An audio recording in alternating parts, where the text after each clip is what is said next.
আমাদের এই জায়গাটায় ঋতু পরিবর্তন ঠিক হয় না, ঋতু আসে। যেমন আমরা বলি আজ বড্ড গরম পড়েছে বা খুব জাঁকিয়ে শীত পড়েছে। এখানে পড়ে না, এখানে আমার প্রিয় লেখকের প্রিয় উপস্থাপনার মতো আমি অনুভব করি ঋতু তার সমস্ত সুগন্ধ, সৌন্দর্য, গর্ব এবং কিছু সময় ঝাঁঝালো অহংকার নিয়ে ধীর পায়ে ধীরে ধীরে এগিয়ে আসে।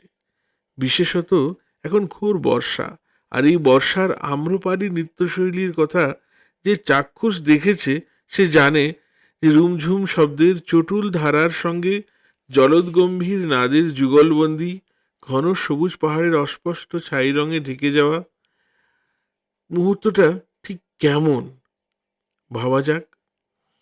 এই বর্ষা রানীকে রাজেন্দ্রাণীর মতো ওড়না উড়িয়ে রিমঝিম ধারায় এগিয়ে আমার পথে কত নাম না জানা বাঁক পেরিয়ে আসতে হয়।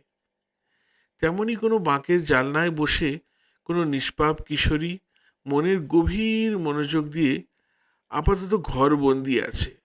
বর্ষা রানীর ভারী আনন্দ, নিজের অনাবিল ক্ষমতার দম্ভে নূপুর রমজমিয়ে তার সমস্ত বিন্দু নিয়ে মহাসিন্ধুর উদ্দেশ্যে চিরন্তন গতিময় যাত্রা তার, বাজিয়ে চলে উচ্ছল অন্তর্ধ্বনি।